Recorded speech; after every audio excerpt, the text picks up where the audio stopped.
तो दोस्तों आज की इस वीडियो में हम कुछ इंपॉर्टेंट इंग्लिश ग्रामर के मॉडल वर्ब, हेल्पिंग वर्ब और कुछ वर्ड्स को कवर करने वाले हैं जो कि आपकी इंग्लिश को इम्प्रूव करने में बहुत ज़्यादा आपकी हेल्प करेगी। आप वीडियो को लास्ट तक देखना और आज आप बहुत कुछ सीख कर जाओगे। कुछ ऐसे वर्ड्स भी हैं जो आपको नहीं आते हैं। चलिए शुरू करते हैं। तो सबसे पहला है कुड हैव। कुड हैव का मतलब होता है कर सकते थे या फिर पास हो सकती थी। इसका मतलब है कि कोई चीज़ आप कर सकते थे या फिर कोई चीज़ आपके पास हो सकती थी। सबसे पहले इसके स्ट्रक्चर को देखते हैं।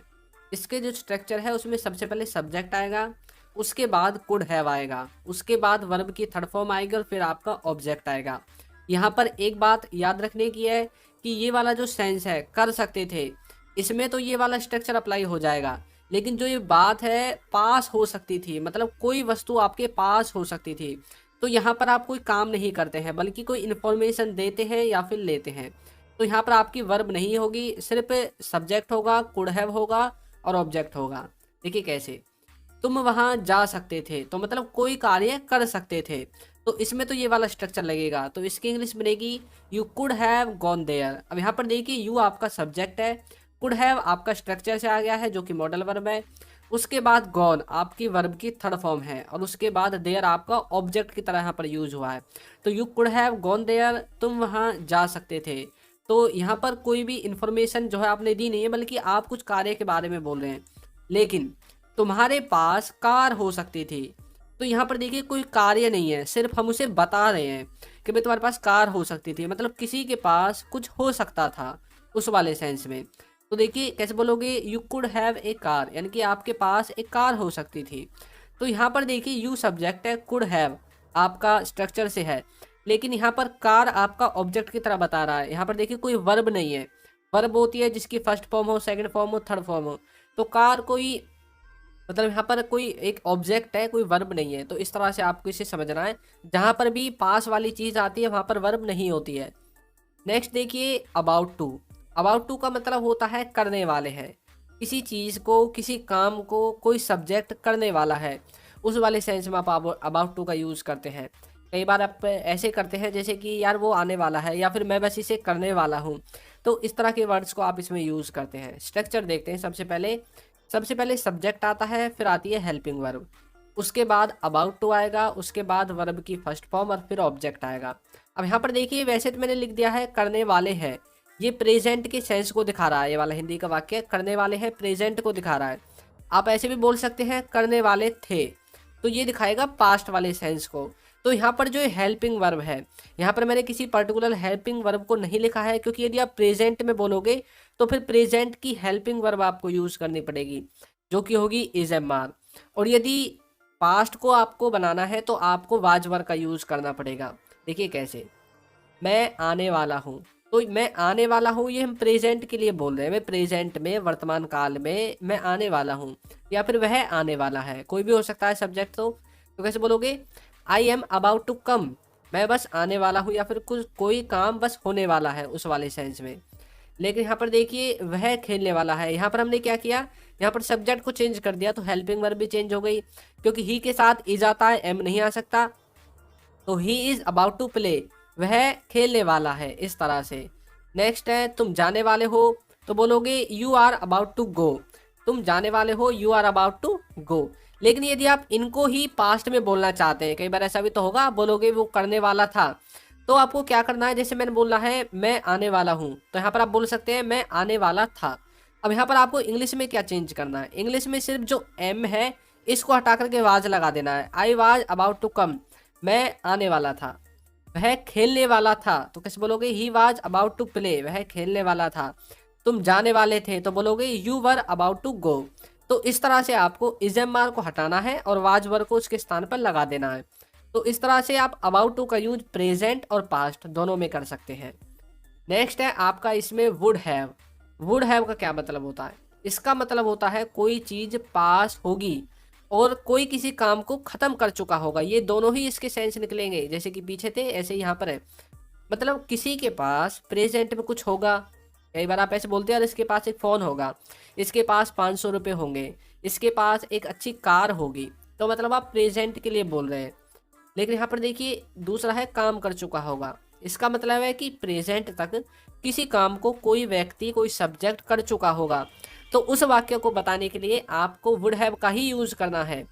देखिए कैसे, स्ट्रक्चर में सबसे पहले सब्जेक्ट है, फिर वुड हैव है, उसके बाद वर्ब की थर्ड फॉर्म और फिर ऑब्जेक्ट है।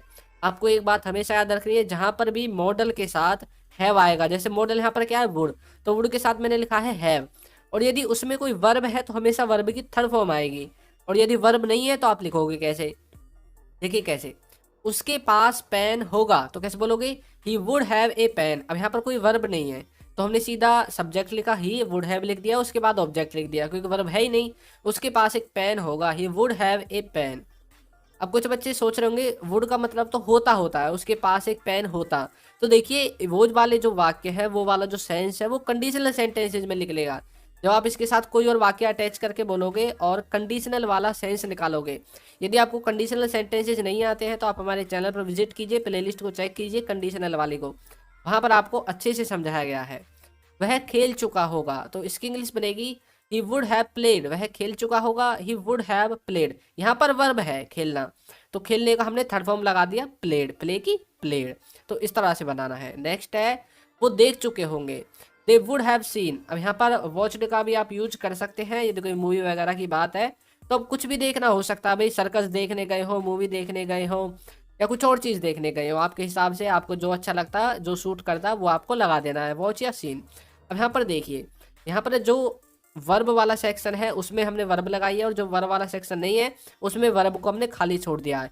और वर्ब वाला सेक्शन उसमें नहीं है जहाँ पर किसी वस्तु के किसी के पास होने की बात होती है, तो उसके पास पेन होगा, यहाँ पर पास की बात है, तो यहाँ पर आपने वर्ब नहीं लिखी, तो कैसे बोलोगे, he would have a pen.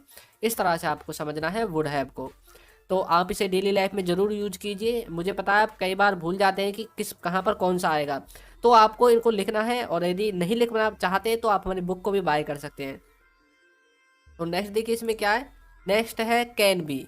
Can be का मतलब है हो सकते हैं। अब कोई कहीं पर हो सकता है, ये वाला सेंस भी निकाल सकता है। तो सबसे पहले सब्जेक्ट है, फिर कैन बी है, फिर अदर वर्ड्स है, इस तरह से आपको इसे समझना है। तो देखिए वह घर पर हो सकता है, तो कैसे बोलोगे, he can be at home, वह घर पर हो सकता है, he can be at home. Next है मम्मी रसोई में हो सकती है, तो mummy can be in kitchen. इस तरह से आप कैन का यूज नहीं करना चाहते, आपको अच्छा नहीं लगता, तो आप मे का यूज कर सकते हैं, ही मे बी एट होम, और ही मे बी इन किचन, या फिर mummy may be in kitchen, ऐसे भी बोल सकते हैं। जो आपको अच्छा लगे उसका आप यूज कर सकते हैं। सिर्फ आपको उसका अंदाज़ा होना चाहिए कि भाई मैं सेंटेंस जो बोल रहा हूँ उसका रियल सेंस निकालना मुझे क्या है।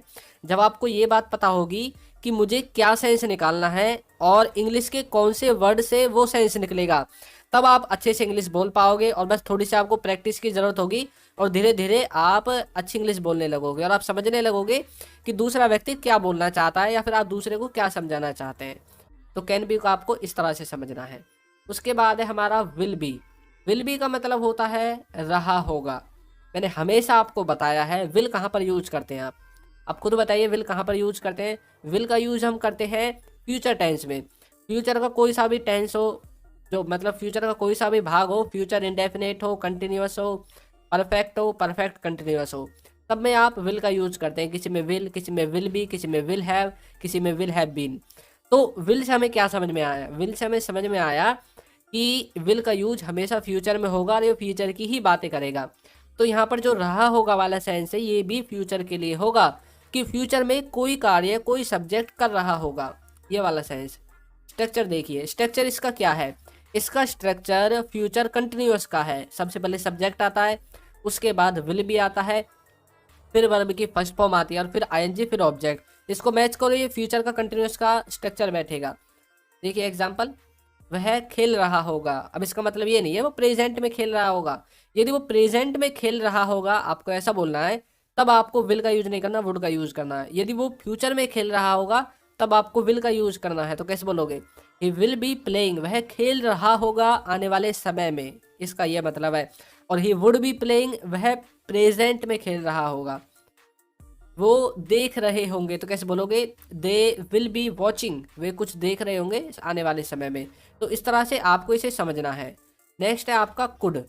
कुड का मतलब देखिए क्या होता है, कुड का मतलब होता है सका या फिर पाया। मतलब कोई किसी काम को कर सका, कर पाया, नहीं कर सका, नहीं कर पाया, दोनों ही बना सकते हैं, नेगेटिव और सिंपल सेंटेंसेस दोनों।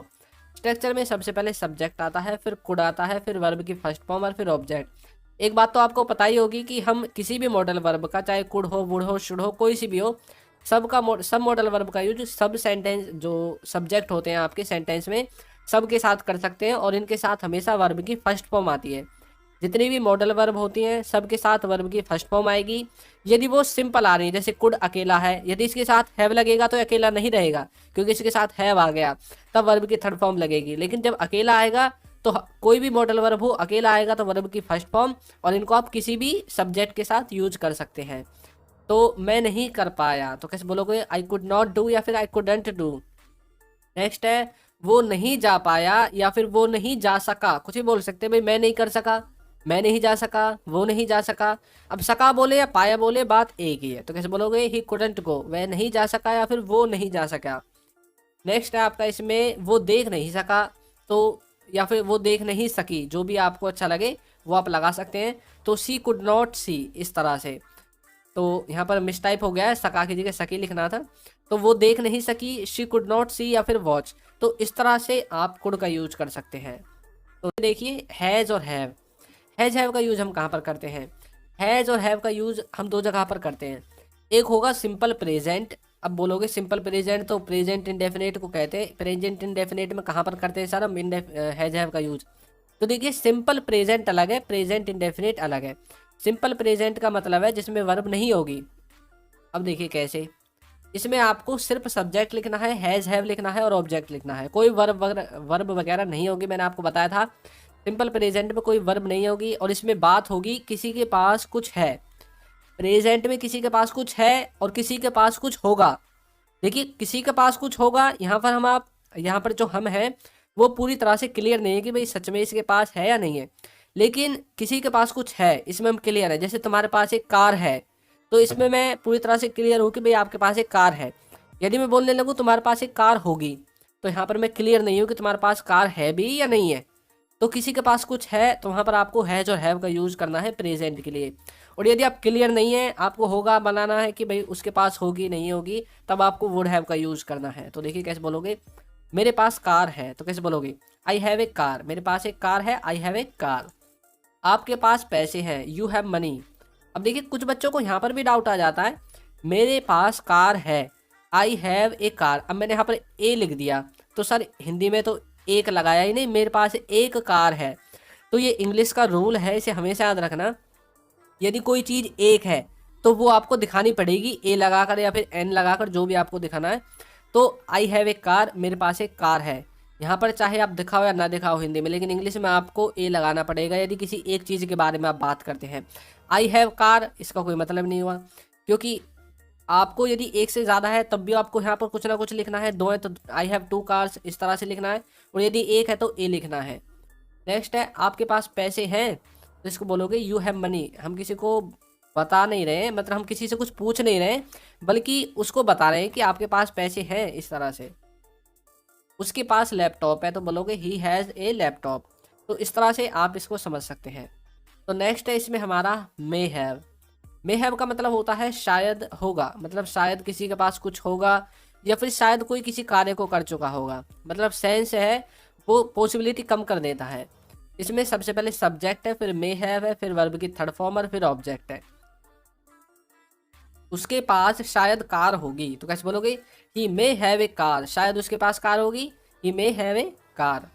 नेक्स्ट है वह शायद खेल चुका होगा, तो ही मे हैव प्लेड, इस तरह से बोल सकते हैं। तुम शायद पढ़ चुके होंगे, यू मे हैव स्टडीड।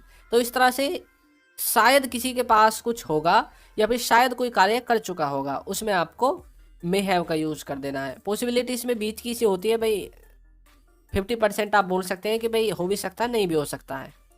तो नेक्स्ट इसमें हमारा है हैविंग टू। हैविंग टू का मतलब होता है पढ़ रहा है। इसका मतलब है कि कोई किसी को कुछ कार्य करना पड़ रहा है।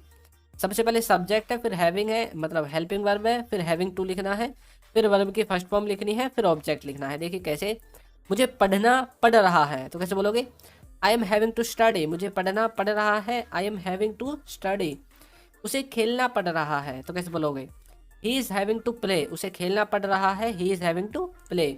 तुमको खाना पड़ रहा था, तो बोलोगे you were having to eat, तो किसी को कुछ करना पड़ रहा है या फिर पड़ रहा था, उसमें आप अपनी हेल्पिंग वर्ब चेंज करके दोनों सेंटेंसेस को आसानी से बना सकते हैं। प्रेजेंट में बनाना है तो प्रेजेंट वाली हेल्पिंग वर्ब, पास्ट में बनाना है तो पास्ट वाली। नेक्स्ट है इसमें शुड। शुड का मतलब होता है चाहिए। शुड का हम यूज करते हैं जब हम किसी को सलाह देते हैं या फिर किसी से कोई सलाह लेते हैं। इसमें सब्जेक्ट सबसे पहले आता है, फिर शुड आएगा, फिर वर्ब की फर्स्ट फॉर्म और फिर आएगा ऑब्जेक्ट। देखिए कैसे, तुम्हें जाना चाहिए तो कैसे बोलोगे, यू शुड गो। तुम्हें जाना चाहिए, यू शुड गो। उसे सोचना चाहिए तो कैसे बोलोगे, ही शुड थिंक। भाई उसे थोड़ा सा सोचना चाहिए तो बोल सकते हैं ही शुड थिंक। हमें पूछना चाहिए, वी शुड आस्क। इस तरह से आप शुड को बना सकते हैं। उसके बाद है हमारा इसमें डू और डज। डू डज का हम कहाँ पर यूज़ करते हैं, लिखा हुआ आपके सामने, प्रेजेंट इंडेफिनिट के नेगेटिव और इंटरोगेटिव सेंटेंसेस को बनाने के लिए।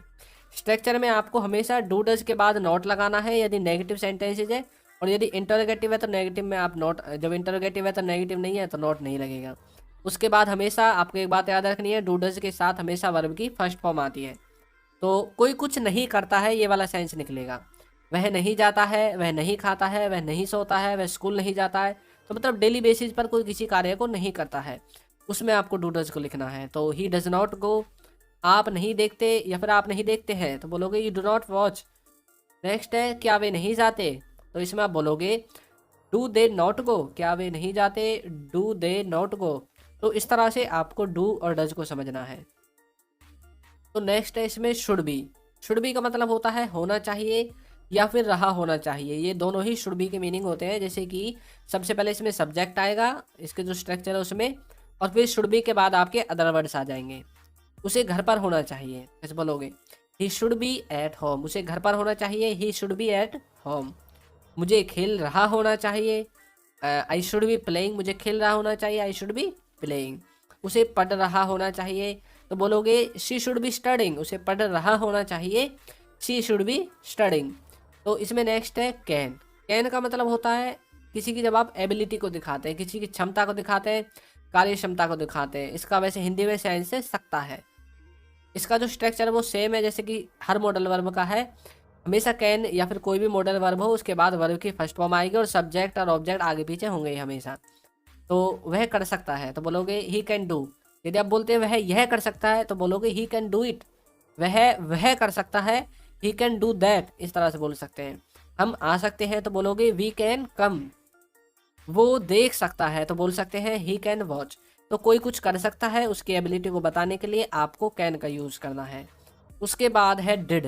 डिड का यूज हम सिर्फ, जैसे आपने डू डज का यूज किया था, डू डज का तो किया था प्रेजेंट में, उसी तरह से यदि डू डज के स्थान पर हम डिड का यूज करेंगे तो बस डिड हमें पास्ट में पहुंचा देगा, बाकी सेंस वही रहेगा। इसमें सबसे पहले सब्जेक्ट आएगा, फिर डिड आएगा, फिर नॉट आएगा, फिर हैव आएगा, फिर आएगा ऑब्जेक्ट। यहाँ पर आपको एक बात याद रखनी है, हमने जो यूज किया था डू और डज, उसमें हमने टेंसेज में यूज किया था। टेंस में किस में, प्रेजेंट के इंडेफिनिट में। लेकिन हम डिड को प्रेजेंट के पास्ट के इंडेफिनिट में भी यूज कर सकते हैं और सिंपल पास्ट में यूज कर सकते हैं उसके नेगेटिव सेंटेंसेस को बनाने के लिए। अब नेगेटिव सेंटेंसेस देखिए कैसे बनेंगे। इसका सेंस होगा किसी के पास कुछ नहीं था, मतलब किसी के पास पास्ट में कुछ नहीं था। इस वाले सेंस को बनाने के लिए, जैसे कि मेरे पास कार नहीं थी तो आप बोलोगे I did not have a car. क्या आपके पास पैसे नहीं थे तो आप बोलोगे did you not have money. इसमें आप क्वेश्चन पूछ रहे हैं। उसके पास पैसे नहीं थे तो बोलोगे he did not have money. इसमें आप बता रहे हैं। तो इस तरह से आपको डिड का यूज़ करना। दो जगह पर होगा, एक होगा पास्ट के इंडेफिनेट में जो कि टेंसेस का होगा, और एक होगा सिंपल पास्ट में जिसमें वर्ब नहीं होती है। इसमें देखिए वर्ब नहीं है। तो इसमें नेक्स्ट है हमारा मस्ट बी। मस्ट बी का मतलब है आवश्यक या फिर ज़रूर, मतलब कोई चीज़ ज़रूर होगी, इस तरह से। इसका स्ट्रक्चर से बिल्कुल आसान है। सबसे पहले सब्जेक्ट आएगा, फिर मस्ट बी, फिर अदर वर्ड्स आएंगे।